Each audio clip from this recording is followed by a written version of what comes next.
Eh, Hoy es día, ¿qué día es ahora? 7 de julio. Hoy es 7 de julio. Estamos en el Comité Municipal de el Movimiento Regeneración Nacional. ¿Cuál es tu nombre? Soy licenciado Verónica Peña Cortés. ¿Tienes algún... bueno, tengo aquí un escrito que tú nos hiciste favor de redactar.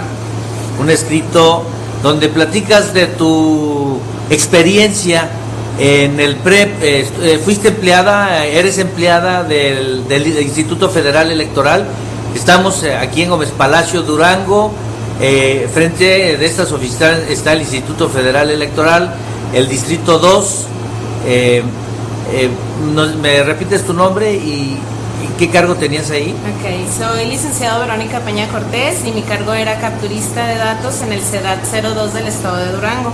Primero que nada quisiera aclarar que yo no pertenezco a ningún tipo de partido, soy totalmente apartidista. La razón, el por qué estoy redactando esta carta es simplemente como ciudadana, independientemente de haber trabajado para el sistema o para el PREP, creo que hubo unas ciertas anomalías que a mi juicio como ciudadana quisiera que fueran aclaradas. Y por este motivo es que expreso en esta carta las inquietudes que tengo como ciudadana, independientemente de haber sido capturista del PREP. ¿Y qué sucedió que te llamó la atención para hacer este escrito? Ok, la cuestión, lo que más me inquietó fue el hecho de que en cierto momento del día lunes 2 de julio, las PCR, que son las terminales de captura remota, en la terminal nosotros capturábamos lo que eran los votos que nosotros copiábamos, obviamente, de las boletas entregadas por los representantes de partido y por los funcionarios de casilla. Nosotros al estar capturando vimos infinidad de inconsistencias con el número de votantes y con las boletas sacadas de las urnas, pero como regla oficial o como forma de operación del PREP, nosotros no tenemos ni la capacidad de hacer ni corregir esos errores, nosotros solamente capturábamos tal cual venían en las actas. Hubo un momento en que había una diferencia, se mantuvo una diferencia de más de 1 millón de votos entre el candidato de la coalición Peña Nieto y del candidato López Obrador. Se mantuvo estable y en un momento del 2 de julio... ¿Estable a qué te refieres? ¿Estable a qué te refieres? En que no era tan cambiante el porcentaje, se mantenía en un 3% de diferencia y había una cantidad considerable que faltaba aún de casillas por capturar y que podría darse tal vez un empate virtual. O sea, nosotros pensando que realmente pues no era mucha la diferencia entre un candidato y otro. Ahí iba ganando Peña Nieto. Peña Nieto, en todo momento se mantuvo arriba el candidato Peña Nieto, pero con una diferencia de un 3%, estamos hablando aproximadamente de 1.300.000 votos, más o menos. Hubo un momento en la tarde, desgraciadamente por el cansancio no podría concretar la hora en la que sucedió, que las terminales dejaron de capturar, que comenzó a hacer un sonido característico que en las prácticas anteriores a lo que fue las prácticas que realizamos para ver el funcionamiento del sistema, en que comenzaron a hacer un pillido y nada más, no sé, fue aproximadamente 1 hora en la que no nos dejó capturar y en la que nosotros simplemente nos mantuvimos a la espera de que funcionara nuevamente.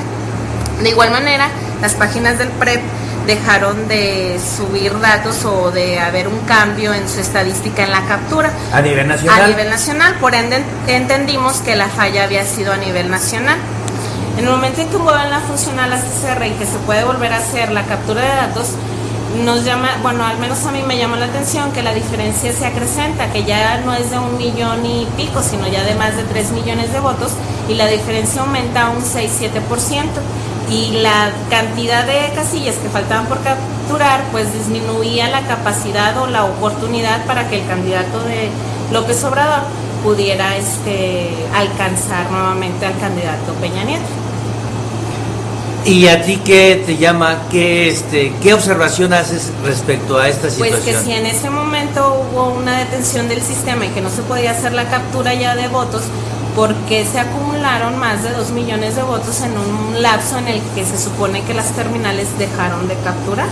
O al menos fue lo que nosotros consideramos que pasó a nivel nacional, porque la página dejó de tener movilidad numérica. ¿Esto no recuerdas aproximadamente a qué horas? La verdad no podía precisar la hora, pero... 1, 2, 3 de la mañana, 4, 5... No, fue el lunes en la tarde como... lunes en la tarde. Es que no quisiera dar una hora exacta, no, porque pero el cansancio, no sé, como entre las 4 de la tarde aproximadamente, fue que sucedió esa anomalía. ¿Por qué estaban ustedes tan atentos a esto? Como cualquier ciudadano, estaban atentos al movimiento de la captura de datos. Bueno, principalmente porque la mayoría de los que trabajamos dentro del PREP éramos jóvenes, y aparte muchos era la primera vez que trabajaban dentro de este programa, y pues obviamente incluirte aparte del trabajo en las decisiones del país en que estás presente ahí, tener la oportunidad de estar presente a tener la información al momento, pues era lo que a nosotros nos llamaba la atención, el estar vigilando que las elecciones se dieran en total transparencia, como presumiblemente se tendrían que haber dado por parte de uno de los principios rectores del IFE, que es la transparencia. Y bueno, eso a ti te llamó la atención y te causó suspicacia porque se paró el sistema y después aumentó inesperadamente los votos. ¿Qué otro tipo de observaciones pudiste encontrar o hacer en tu estancia como capturista de datos? Bueno, principalmente la incongruencia en el llenado de las boletas. Creo que la capacitación dejó mucho que desear por parte del instituto. No sé si la capacitación que antes se les dio a quienes iban a capacitar a los funcionarios de casilla también no sea la adecuada, puesto que el llenado de las boletas no es algo muy difícil de hacer. Sin embargo, se presentaron muchísimos errores en el momento del llenado de estas boletas, repitiendo la cantidad de votos para un partido de forma individual y aparte como coalición, que obviamente era como contar 3 veces el voto para el mismo candidato.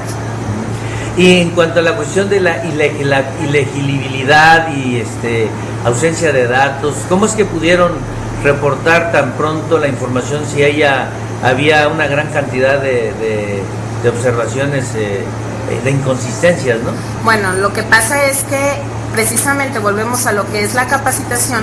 La primer copia tiene que ser entregada para el PREP, que tiene que ser la más legible. Desgraciadamente nos entregaban copias que pertenecían para los representantes de partido, que son de las últimas copias del paquete, y por ende la legibilidad ya era muy escasa. Nosotros tenemos la orden de capturar lo que nosotros alcanzábamos a anotar ahí, aparte de que la captura se da solamente de la cantidad que está escrita con letra, no de la cantidad que está escrita con número. Hay que recalcar esa cuestión de que en realidad nosotros no capturamos números, nosotros capturamos la cantidad escrita con letra.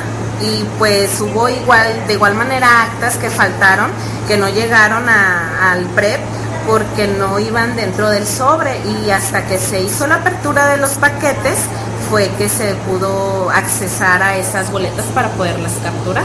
Por eso aquí en el Distrito 2 hubo más de 300 inconsistencias, por lo que se tuvieron que abrir más de 350 paquetes, ¿verdad? Creo que la verdad no tengo exactamente el dato, pero sí, en realidad sí hubo mucha inconsistencia, pero yo creo que independientemente de las fallas que pudo haber tenido el PREP, es también mucho que ver la capacitación de los funcionarios, que en su momento no supieron dónde colocar las actas, ni que el sobre PREP iba por fuera del paquete, y por ende nosotros no tenemos acceso a abrir un paquete electoral, y esas actas se fueron como ausencia. En esencia, tu participación, tu comentario es por la observación que hiciste en esa falla del PREP y que de repente aparecen como 3 millones en favor de Peña Nieto. Sí, en realidad es la inconsistencia que más me hizo dudar o que me provocó inquietud para poder resolver, porque en realidad no considero que es algo muy extraño. ¿Le harías alguna sugerencia a los partidos políticos, por ejemplo, en este caso al representante del movimiento de izquierda, Andrés Manuel López Obrador, en cuanto a esta falla del PREP? ¿Qué sugerirías tú? Bueno, no sé si mediante se puede hacer la petición, una petición escrita al instituto para que se le dé un análisis o que le dijera el correcto funcionamiento del PREP, si en algún momento hubo alguna falla en el sistema, si se dio a nivel nacional, si fue solamente en unos estados, si fue solamente en no se da, en qué forma fue que se generó esta falla, cómo se resolvió y cuánto fue el tiempo en que duró esta falla y qué aconteció durante esta pequeña falla. O sea, si en realidad repercutió en lo que fue la contabilidad de los votos a nivel nacional. ¿Cómo es la captura platícanos, cómo es la captura de los datos? ¿Por qué te llamó tanto la atención esta situación? La captura de los datos se da de una forma doble.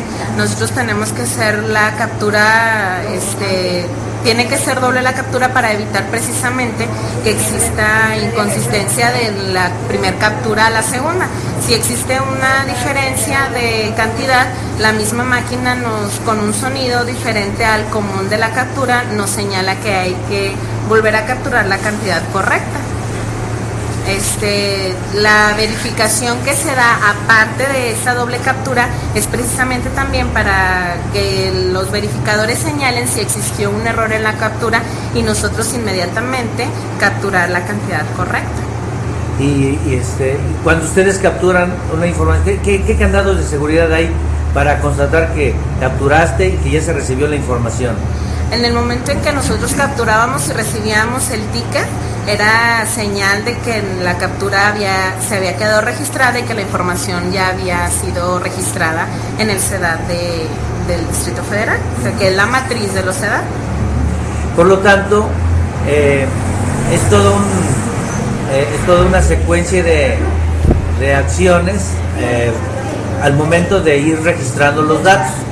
Por eso ¿qué pasó al momento que registraste algún sonido? ¿Se paró la captura? ¿Qué fue lo que sucedió cuando pasó ese detalle? Cuando se detuvo la captura comienzan a sonar las PCRs con un pillido, o sea, empieza a hacer un sonido que en las pruebas anteriores nosotros nos daba la señal de que el sistema se detenía, porque ya no podíamos hacer nosotros ninguna captura porque podrían estarse haciendo actualizaciones y el sistema se cerraba para la captura de los datos. Eso en las pruebas. Ya el día de el día 2 de julio, nosotros que observamos que se detenía nuevamente la captura en las PCRs, no nos dijeron realmente el por qué sucedió, solamente que fue una falla, más no supimos si fue por actualizaciones o por qué circunstancia ajena al CEDAT de aquí de Gómez Palacio, puesto que el sistema lo toman y lo manipulan desde la Ciudad de México. ¿Y duró cuánto tiempo esa interrupción? Aproximadamente considero que fue como 1 hora.